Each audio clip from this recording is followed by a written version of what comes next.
오늘 함께 부르실 찬송은 찬송가 25장 면류관 벗어서 함께 은혜 나누시겠습니다.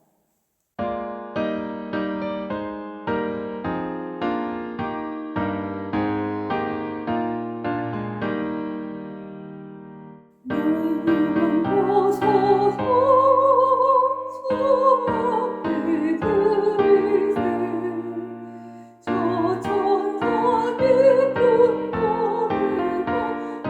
밤에 빠지네 내 하나 되어서 주 찬송하여라 온 백성 죄를 속하신 하나님 왕일세 면류관 벗어서 주 앞에 들이세 그 손과 몸의 상처가 넉넉 잠긴다네 하늘의 천사도 그 영광 보고서 고난의 신비 알고자 흐름보하노라 면류관 벗어서 주 앞에 들이세 온 세상 전쟁 그치고 성경하오겠네 주 보좌 앞에서 온 백성 엎드려 한량없는 영광을 늘 찬송합니다.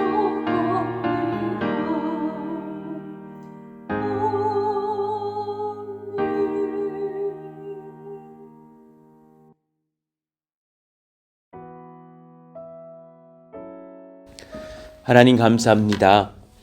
좋은 날 주시고 주님 앞에 새롭게 또 성령을 충만히 받고자 은혜를 입고자 하나님을 만나고자 소망하여서 이 새벽에 주님 앞으로 올 수 있는 그 신앙과 건강 주시니 감사합니다.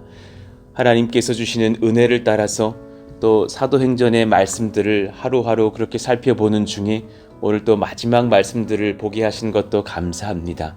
그 모든 사도행전의 말씀들을 우리가 묵상하고 연구하는 중에 하나님께서 전도를 얼마나 사랑하시는지 배우게 하시니 감사합니다.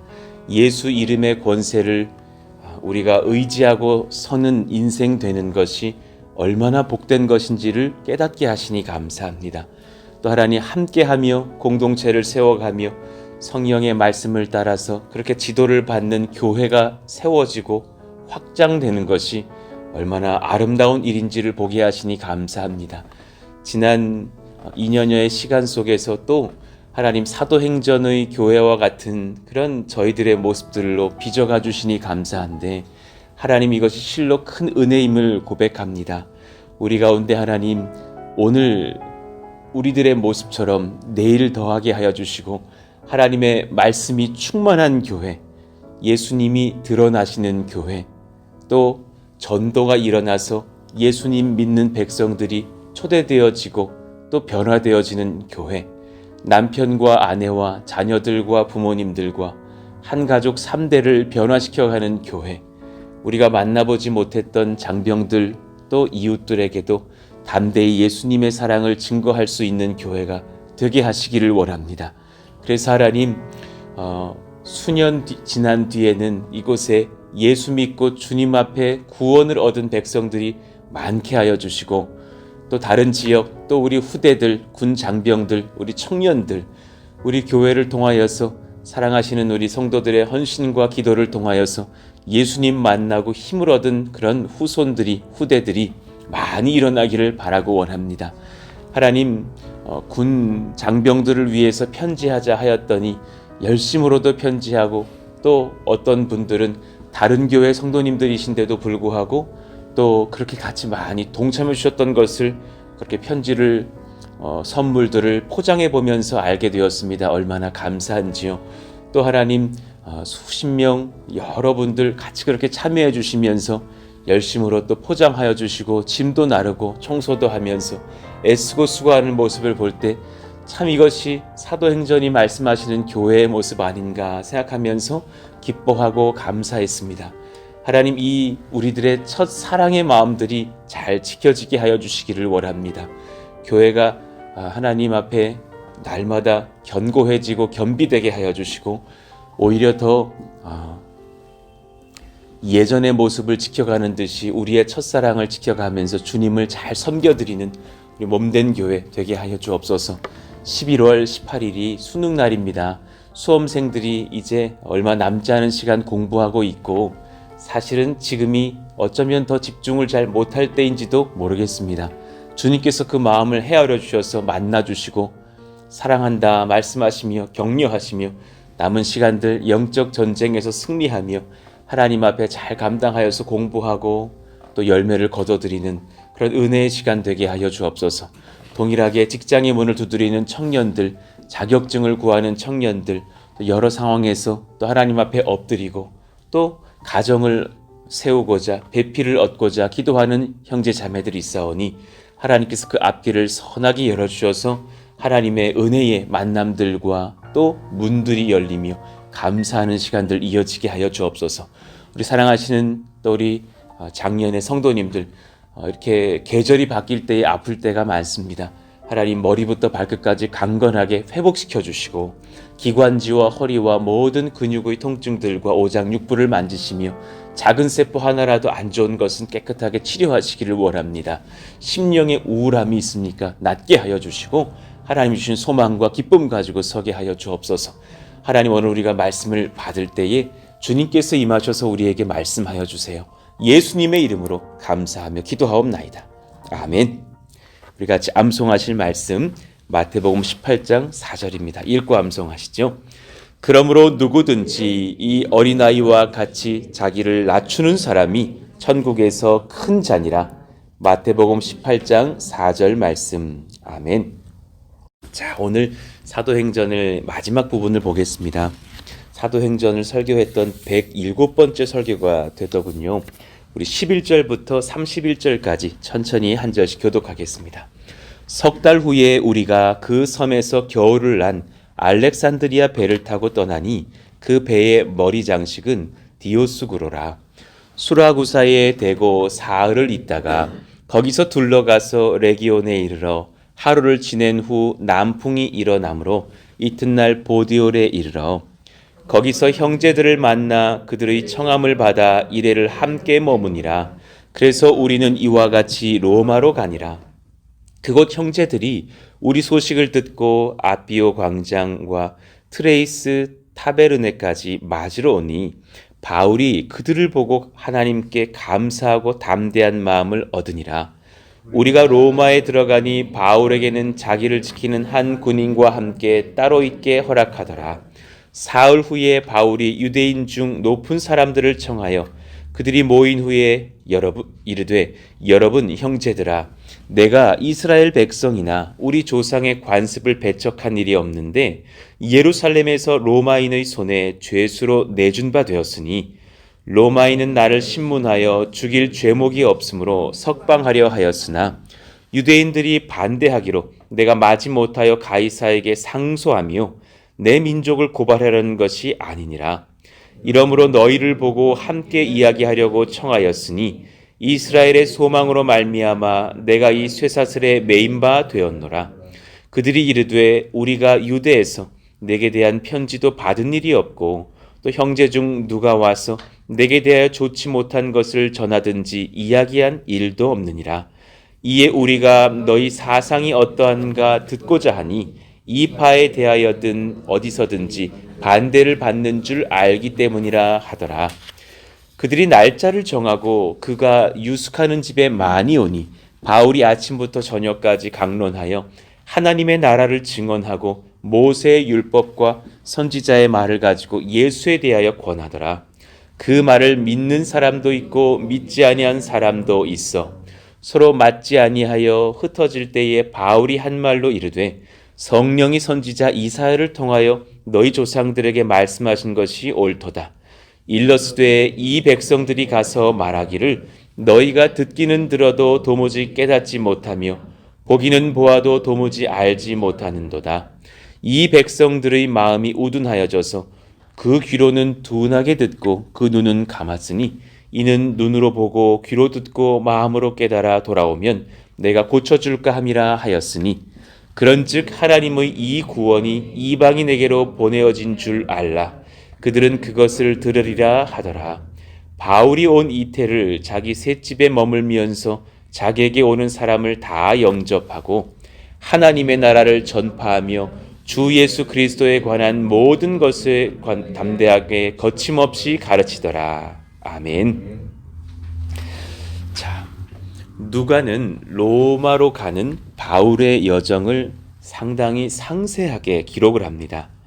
개인의 영광을 위해서 가는 길이 아니라 예수님 복음 전파를 위해서 순종하여 가는 그 여정을 기록하는 것이죠. 그런 바울의 개인의 여정들, 사실 많은 추종자들이 사라졌고 함께하지 않고 또 어쩌면 곳곳마다 이 마지막 때에는 큰 어떤 복음의 열매들을 많이는 거두지 못했던 그런 시간들이지만 끝까지 충성하면서 주님이 내게 명하신 그 복음의 행보를 걷는 것을 봅니다. 그 은혜의 행보를 또한 끝까지 따라가면서 같이 고난당하고 같이 목숨을 걸고 옆에서 동행하면서 그것을 기록하여 주었던 작은 교회가 있었다라는 것입니다. 그런 동행들 속에서 사도 바울이 만약에 정말 홀로만 갔다면 이 기록은 남지 않았겠죠. 그러나 옆에서 누가를 비롯한 소수의 여러 명이 함께하면서 끝까지 이 바울의 행적을 기록하였기 때문에 사도행전은 이렇게 마무리가 될 수 있었습니다. 그리고 그 아래 지도를 보시면 이제 멜리데라는 그 섬 몰타에서 올라가서 시실리아라는 그 지역의 시러큐스를 지나서 이제 또 아피오 광장, 또 이제 로마를 향해서 올라간 그런 여정들을 보게 되실 겁니다. 성경이 상세히 기록하고 있으니 11절을 보십시오. 석 달 후에 우리가 그 섬에서 겨울을 난 알렉산드리아 배를 타고 떠나니 그 배의 머리 장식은 디오스쿠로라 그랬어요. 디오스쿠로는 그 디오스쿠로이라고 해서 제우스의 쌍둥이 아들들, 신성시 되었던 그 쌍둥이 아들들의 모습입니다. 제가 그 배는 찾지를 못했고 그 옆에 사진을 보면 그 쌍둥이 아들들의 그 석상이 있는 것을 보았어요. 그것을 이렇게 양쪽 두 형제들을 세워놓은 것을 이제 디오스쿠로이라 부르죠. 그러니까 그리스 신화에 나오는 그런 제우스의 쌍둥이 형제들이죠. 그러니 이제 이미 그 배의 모습을 봤을 때 이 로마 신화의 문화권인 나라로 이제 우리가 가고 있는 것을 느꼈겠죠. 그래서 3개월을 있다가 이제 그 지역을 향해서 올라가게 되는 겁니다. 자, 그 이후에 수라구사에 대고 사흘을 있다가 그랬습니다. 수라구사, 비밀이라는 뜻을 가진 지역이죠. 그 시러큐스라고 하면 더 이렇게 다가오실 겁니다. 시칠리 섬에 있는 그 수라구사 항구의 사진을 제가 좀 옮겨드렸어요. 시칠리아 섬의 수도이고 동해안 남쪽에 있는 아주 상업적인 또 중요한 위치에 있는 항구죠. 여기에 들어보셨을 그 아르키메데스 그 고향으로도 유명하다고 합니다. 자, 이제 거기를 또 지나가면서 이미 또 역사의 유적으로서는 이제 바울 기념교회가 세워져 있는 것도 이제 현대에 가서는 볼 수 있죠. 거기서 둘러가서 13절 레기온에 이르러 하루를 지낸 후 남풍이 일어나므로 이튿날 보디올에 이르러 레기온이라는 지역, 거기도 또한 바울의 도착 기념교회가 있습니다. 레기오 디카라브리아라는 지명을 가리키는 것인데 메시나 해협의 이탈리아 반도 남쪽에 있는 항구입니다. 거기서 이제 남풍이 불기를 기다리면서 하루를 기다렸던 땅입니다. 현재는 폐항이 됐다고 하더군요. 또 이후에 보디올로 이동을 하죠. 그 아래에 적어놓은 것처럼 그런 지역의 그 정보들을 보시면 될 것입니다. 오늘날 보디올 항구가 또 이렇게 세워져 있죠. 그러니까 바울과 또 그 일행들 그리고 알렉산드리아 곡물 상선을 타고서 로마로 이송되어 가던 중에 그렇게 보디올에 정박하면서 7일간 있게 됩니다. 그때 그곳에 살고 있던 그리스도인들에게 7일간 섬김을 받고 힘을 얻죠. 14, 15절이요. 거기서 형제들을 만나 그들의 청함을 받아 이레를 함께 머무니라. 그래서 우리는 이와 같이 로마로 가니라. 그곳 형제들이 우리 소식을 듣고 아비오 광장과 트레이스 타베르네까지 맞으러 오니 바울이 그들을 보고 하나님께 감사하고 담대한 마음을 얻으니라. 당시에 그렇게 성령으로 충만하고 참 위대한 주의 종이라고 알려졌던 바울도 공동체와 함께 할 때 힘을 얻는 것을 봅니다. 그러니 참 우리들의 연합이 얼마나 중요한 것인가. 정말 사실 이렇게 새벽 기도에 여러분들 나오실 때 참 사실은 전하는 저도 힘이 됩니다. 너무나 감사한 그런 마음들이 제 안에 막 솟구쳐 들어옵니다. 막 주일에 이렇게 성도님들 모이시면 그리고 이렇게 막 영상을 요 앞에다 이렇게 세워놓고 예배하잖아요. 그 영상으로는 이제 줌으로 들어오시는 분들을 제가 본단 말이죠. 그러면 얼마나 감사한지 그 기쁨과 그 어떤 그 위로 같은 것들이 막 확 들어오는 것은 여기 서보셔야 알고 알 텐데 참 그럴 만큼 얼마나 감사한 시간인지 모릅니다. 이렇게 좋은 동역자들을 주시다니 진짜 저는 주님 작은 수저여서 식탁 위에 작은 것 하나 올려놨는데 이렇게 풍성한 하나님의 권속들을 허락해 주시니 감사합니다. 기도가 막 절로 나옵니다. 바울도 외롭게 가는 여정 중에서 그렇게 동역자들이 또한 이 현장 중에 있는 것을 보고서 하나님이 여전히 역사하시는구나, 하나님이 우리와 함께 하시는구나 힘을 얻고 담대해졌다라는 것을 기록합니다. 아비오 광장, 아비아 대로, 제가 한 23살인가 4살쯤에 한번 갔던 기억이 납니다. 그때 좀 오래된 시간들이어서 명확하진 않지만 지금 이 사진에 올려드렸던 이 대로가 굉장히 기억에 납니다. 로마로부터 65km 떨어진 지점에 있는 그 아비아 대로상에 광장이 또 있고 제가 광장 사진은 잘 찾지를 못했어요. 이 대로는 굉장히 오랜 시간부터 이렇게 있었던 그 대로이고 또 로마로 가는 그런 길로서 사실 승전거를 외치는 그런 로마의 장군들이 개선하여 입성할 때에 이 길을 걸었다고 하죠. 그러니까 바울은 사실은 앞을 알 수 없는 그런 죄수의 신분으로서 이 길을 걸었겠지만 사실상 그가 걸은 이 길로 인하여서 복음이 로마를 정복하는 영광의 길이 되지 않았을까 생각합니다. 이 길을 걸어서 또 그렇게 트리에스 타베르네라는 그 작은 마을도 지나서 로마로 들어갑니다. 죄수의 길, 죽음의 길, 생의 마지막을 향하여 걷는 바울의 노년의 삶이 있습니다. 물론 오늘 이 본문에서 당장 죽음의 어떤 기록들이 있지는 않고 지금 오늘 본문의 현장에서 수년이 지나야 그렇게 생을 마감하게 될 것이지만 그러나 성경은 또한 동시에 부활의 소망을 날마다 부어주시는 예수님으로 인해서 매일매일 새롭게 태어나고 있는 바울의 승리의 삶을 기록하고 있는 거예요. 이 마지막 28장을 묵상해 보면 바울은 육으로 보면 꼭 죽음의 길을 향해서 가고 있는 것 같은데 영으로 보면 생명의 길로 가고 있는 것을 보게 돼요. 그리고 그 바울이 오늘 또한 잠깐 외치는 그 복음 속에서 죽음의 이야기를 하고 있는 것이 아니라 부활의 복음을 증거하고 있는 것을 봅니다. 오늘 이 마지막 장에서 그 크로스 체크가 일어나셨으면 좋겠어요. 내가 오늘 걷는 길이 하루하루 조금씩 나이 들어가는 길인지도 모르겠지만 내가 날마다 예수님 만나면서 부활의 소망으로 재탄생이 되는 날이었으면 하시는 그 마음을 예수님으로부터 얻는 시간 되셨으면 좋겠어요. 16절, 우리가 로마에 들어가니 바울에게는 자기를 지키는 한 군인과 함께 따로 있게 허락하더라. 참 이 한 문장에서 하나님의 은혜를 느끼게 되죠. 막 그냥 수갑이 채워지고 어디에 외롭게 갇혀 있고 이런 것이 아니라 이미 그가 특별한 죄가 없음을 깨닫고 또 그가 여기까지 오는 중에 로마인도 구하고 많은 사람들에게 생명을 허락하면서 섬겼던 영적인 지도자의 그런 기운을 다들 느꼈기 때문에 허락받은 일이 아니었을까.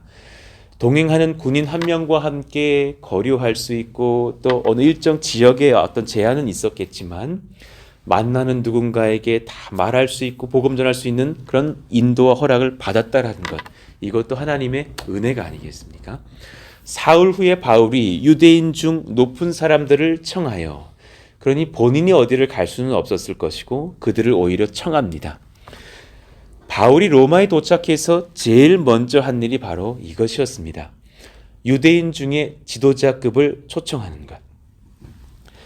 하나의 통합된 어떤 공동체 기구가 있다라고 보기는 어렵고, 바울이 초청한 이들은 그 지역에 있었을 공동체들의 장로, 지도자, 회당장 같은 사람들이었을 것으로 추정을 합니다.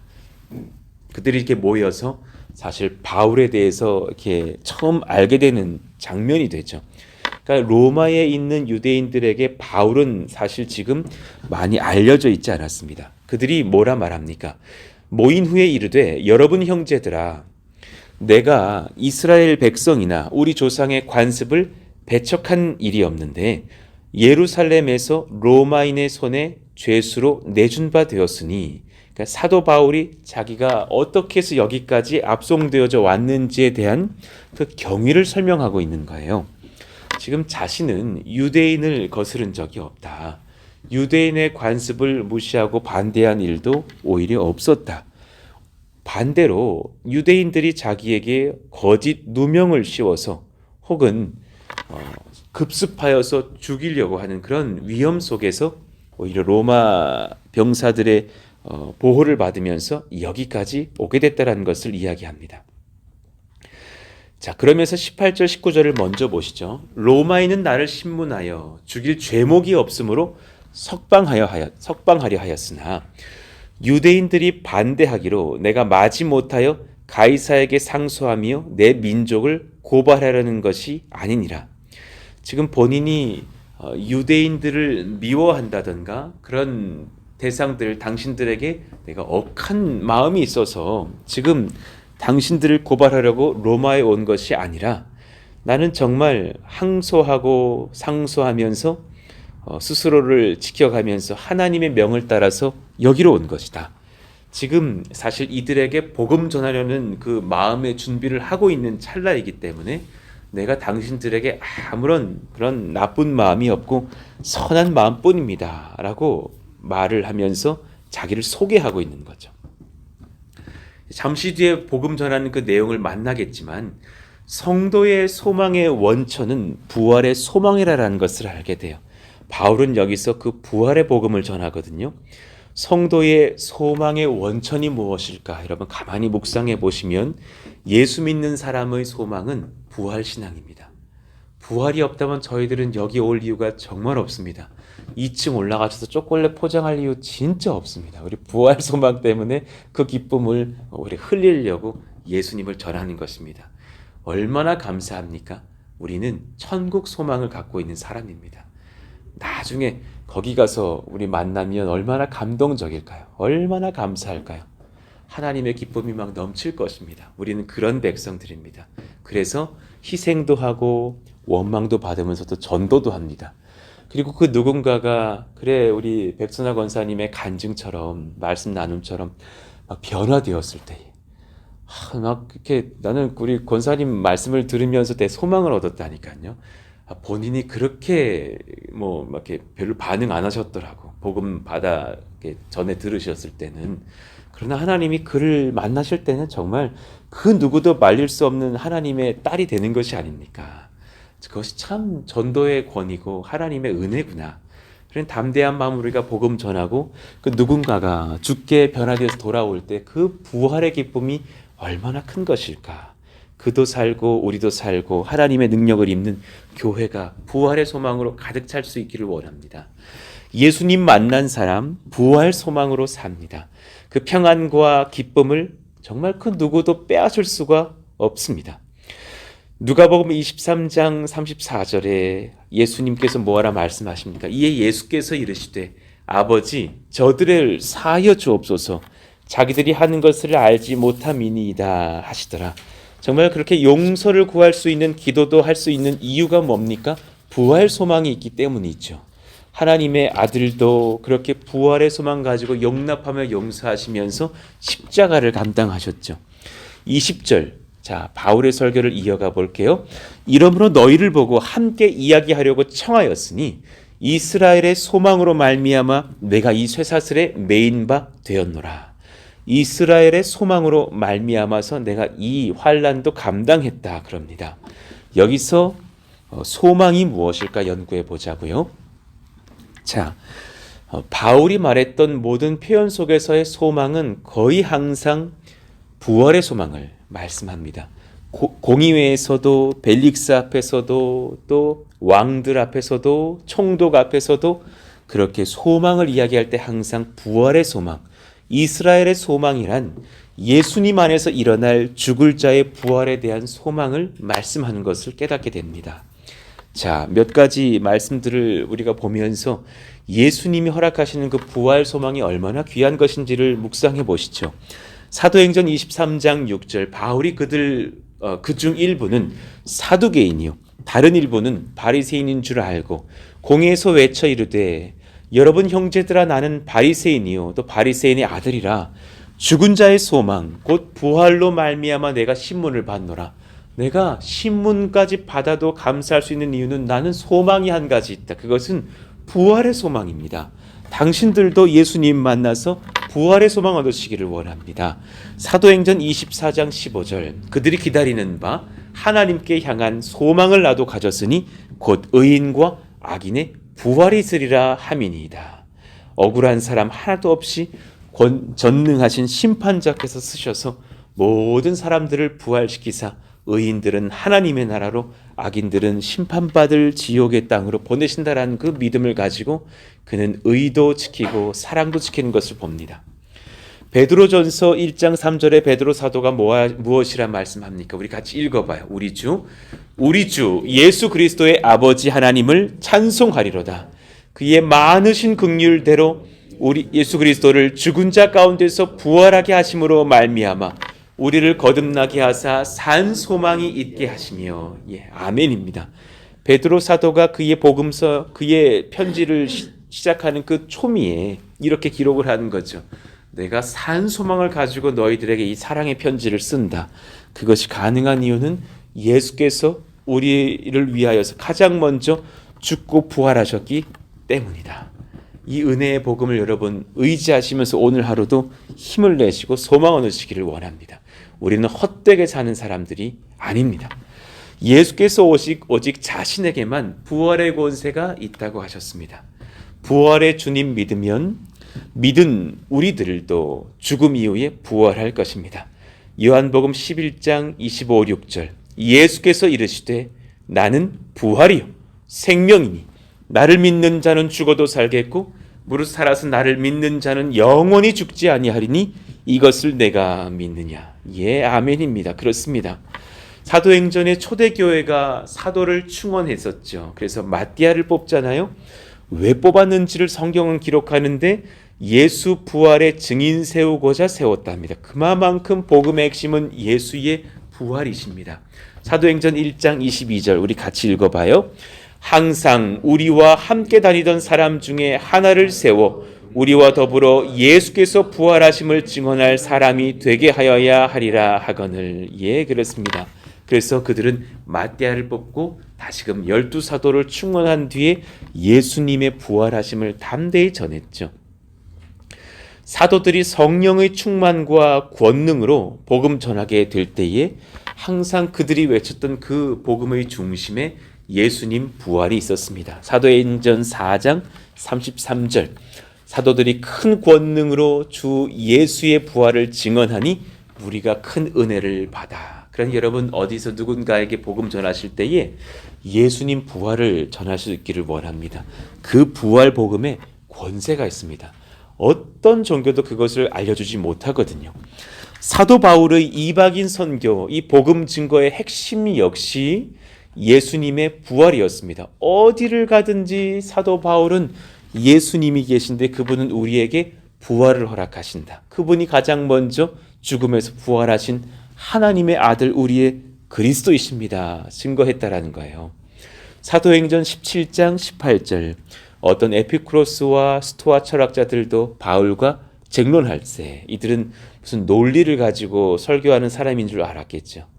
어떤 사람은 이르되 이 말쟁이가 무슨 말을 하고자 하느냐 하고 어떤 사람은 이르되 이방 신들을 전하는 사람인가 보다 하니 왜냐하면 이는 바울이 예수와 부활을 전하기 때문이러라. 너무나 담대하게 예수님과 그분의 부활과 그를 믿는 자의 부활을 증거했습니다. 하나님 우리도 이 복음 전하는 교회 되게 하여 주세요. 사도행전 이 성령께서 예수 부활 복음을 그렇게 강조하시는데 우리가 이 복음을 잘 전할 수 있다면 얼마나 또 우리 교회에 성령을 부으시겠는가 묵상해 봅니다. 모든 종교와 다른 길을 제시하는 진리의 복음을 분별하시길 원합니다. 어떤 종교도 부활을 설명하지 못합니다. 그러나 오직 우리 예수님의 복음만이 그 부활을 증거하죠. 로마서 1장 4절 성결의 영으로는 죽은 자들 가운데서 부활하사 능력으로 하나님의 아들로 선포되셨으니 곧 우리 주 예수 그리스도시니라. 로마서 6장 5절 같이 읽어봐요. 만일 우리가 그의 죽으심과 같은 모양으로 연합한 자가 되었으면 또한 그의 부활과 같은 모양으로 연합한 자도 되리라. 할렐루야. 아멘입니다. 그러니 가톨릭이 참 병들었다라고 우리가 말할 수밖에 없는 지점은 그 예수로 인해서 받을 수 있는 그 부활의 신앙을 무너뜨리기 때문이죠. 그것만으로는 부족해. 훨씬 더 바르게 살아야 돼. 그래서 막 연옥설을 주장하고 그리고 우리가 열심히 이 땅에서 봉사해야 연옥으로 간 당신의 부모가 조금이라도 더 빨리 천국으로 옮겨질 수 있어. 예수님의 복음의 그 부활의 권세를 빼고 있는 것을 봅니다. 거짓입니다. 가짜입니다. 정말 진리는 예수 부활 신앙 안에 있습니다.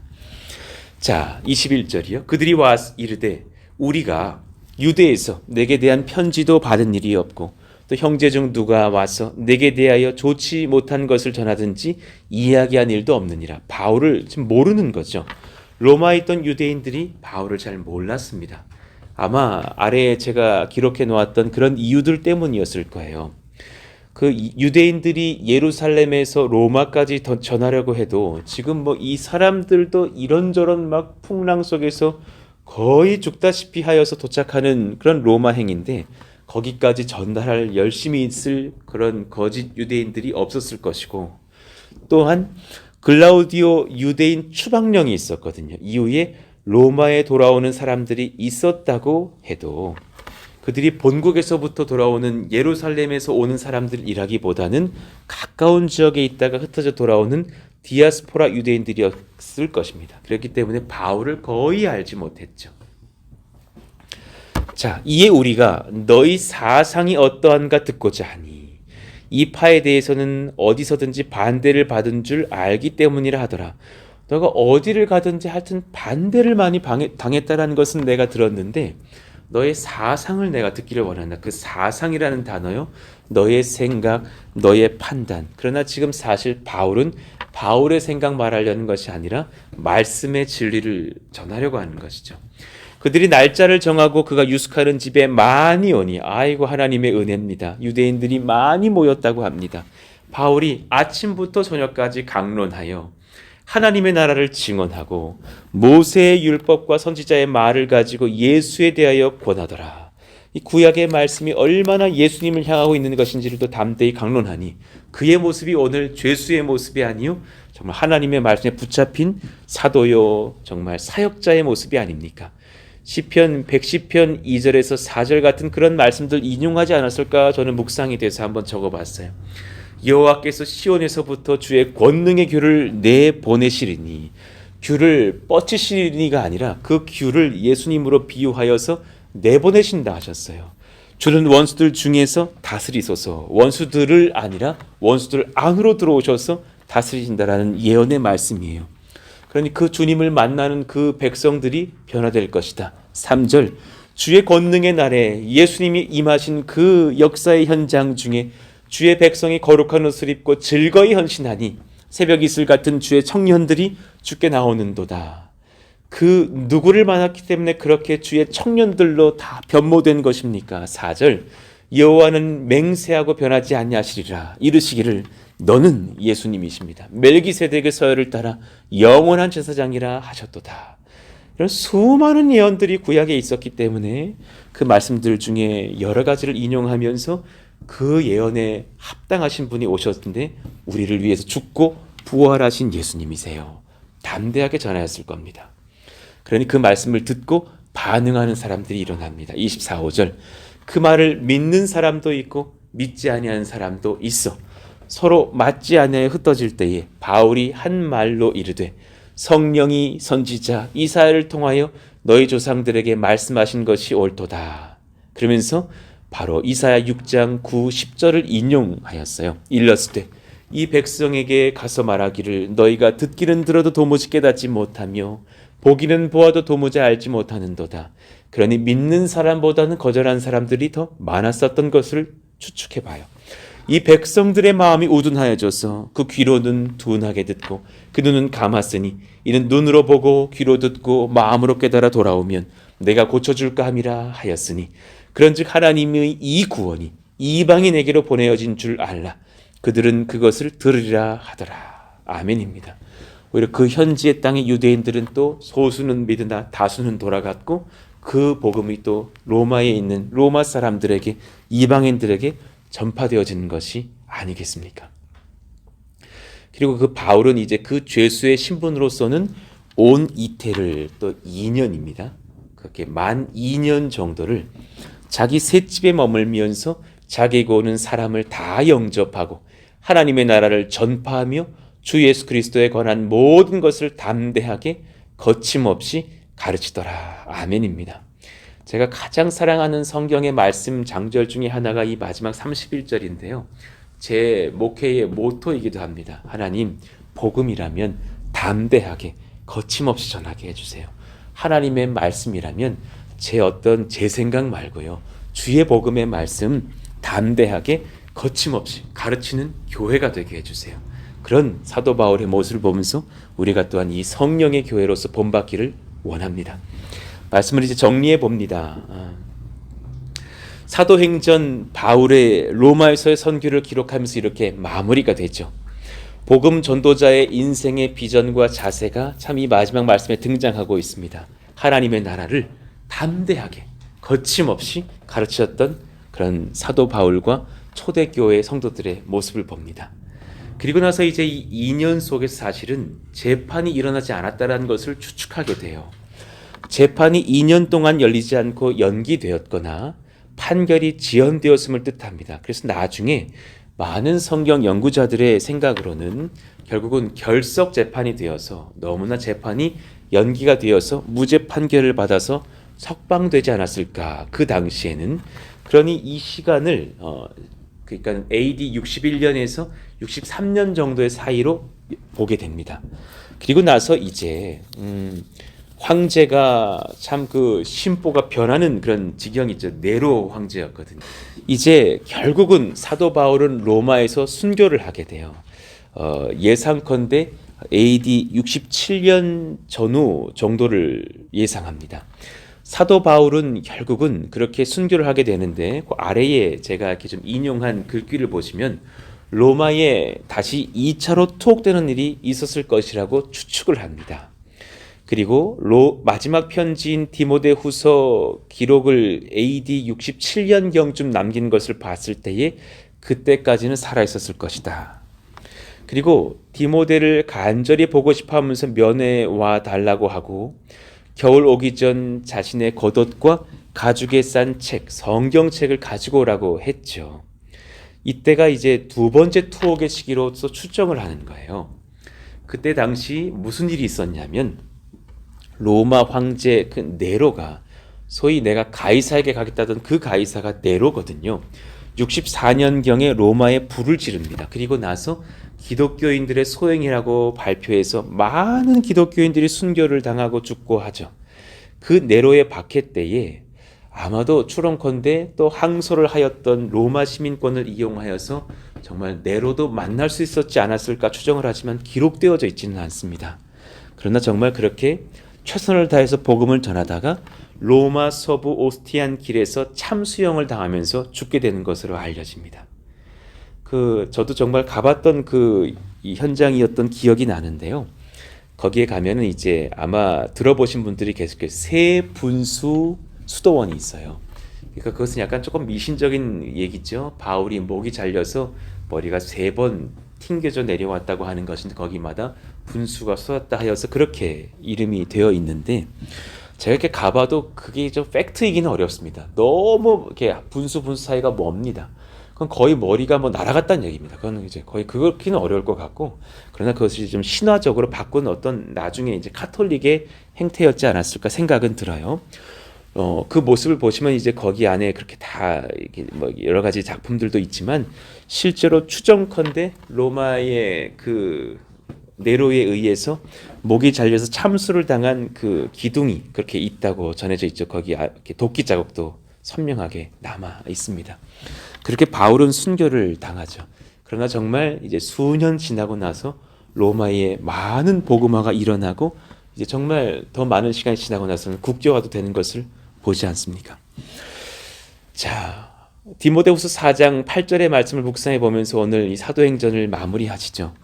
이제후로는 같이 천천히 읽어봐요. 시작.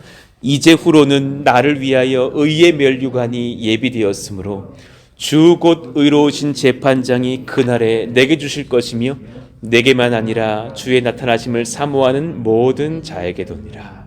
아멘. 사도 바울이 가장 마지막으로 기록했던 성경으로 추정되는 것이 디모데후서 전후서거든요. 이렇게 주의 말씀을 전하면서 본인도 아마 느꼈겠죠. 내가 이제 생을 마감할 날들이 오지 않았을까 생각한다. 내 사랑하는 아들 후배 목회자 디모데야. 지금 AD 67년쯤 되었는데 나는 조만간 주님 나라로 갈 준비가 될 것이다. 너가 또한 나의 뒤를 이어서 이렇게 복음 전하는 교회의 일꾼 되기를 원한다. 프린스 교회의 성도들아, 너희들이 그러하기를 원한다. 말씀하면서 순교의 길을 걷지 않았을까? 남은 인생길을 우리가 어떻게 하면 좀 더 편하게 살까? 좀 더 뭘 좀 채울까? 만은 아니었으면 좋겠어요. 그것이 아니라 오늘 이 말씀을 마음에 새기시면서 하나님, 의로운 재판장이 나를 보고 계실 터인데 그 앞에 내가 한 가지를 보는 거예요. 의의 면류관을 보는 거예요. 하나님, 그 면류관을 받기 위해서 주님께 칭찬 듣는 아들, 딸 되기 위해서 이 땅에서 조금은 고난을 당하더라도 하나님 기쁨으로 예수 부활 신앙 전하면서 살기 원합니다. 그런 우리 모두가 되게 하여 주시옵소서. 우리 믿고 기도하시기를 원합니다. 우리 오늘 1절만 찬양하고 기도하시죠. 우리 아까 불렀던 25장 찬송가 면류관 가지고 우리 바울의 마음으로 우리 초대교회 성도들의 심정으로 1절 부르고 기도하겠습니다.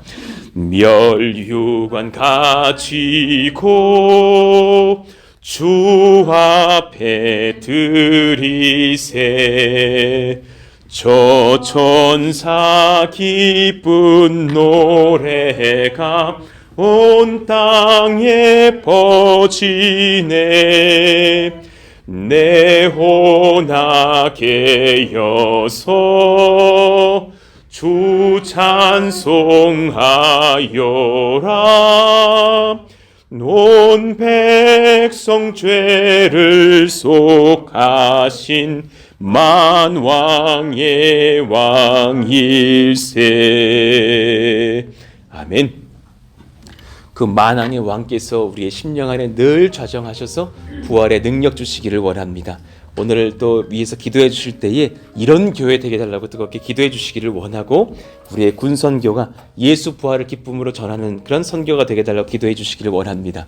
오늘 나가실 때는 책거리를 위해서 초콜릿을 준비했으니까 받아가시고 이번 초콜릿은 위에 너무 넘치도록 있어서 안 사러 가서 참 좋더군요. 오늘 이 영상 들으시는 분들은 초콜릿은 교회에 많이 와 있으니 포장하시면서 초콜릿 받아가시기를 바랍니다. 우리 같이 한번 그렇게 주여 부르짖고 기도합니다. 주여! 하나님 감사합니다. 하나님의 능력과 은혜를 얻기를 원합니다. 하나님의 사랑과 권세를 얻기를 원합니다. 성령이 도우시고 기름 부으시기를 원합니다. 하나님 능력을 얻는 교회, 예수 부활의 복음을 증거하는 교회, 그런 교회가 되어서 하나님 기쁨으로 서고 증거하고 하나님을 맞이하고 하나님의 면류관을 받아 누리는 하나님 복된 성도가 되기를 원합니다. 디모데에게 그렇게 선포하였던 그 사도 바울의 마지막 말씀처럼 하나님 우리 마음 가운데에 항상 부활하셔서 좌정하신 의로운 재판장이 서 계시기를 원하고 주께서 나를 위하여 의의 면류관을 예비하셨으므로 내가 담대하게 주님을 전하며 부활신앙을 증거하며 살아가기를 원한다 고백했던 그 바울의 말씀처럼 우리가 또한 그렇게 살아갈 수 있도록 역사하시고 인도하여 주시옵소서. 성령의 말씀, 능력의 말씀을 얻고 나아갑니다. 하나님 함께 하시고 기름 부으시기를 원합니다. 하나님께서 역사하시고 다스려 주옵소서. 하나님이 우리 가운데 함께 하사 은혜 얻게 하여 주시고 사랑 얻게 하여 주시고 성령 얻게 하셔서 예수님 만나는 시간 다 경험할 수 있도록 주님께서 우리 가운데 복음 증거하는 교회된 놀라운 복을 허락하여 주시옵소서.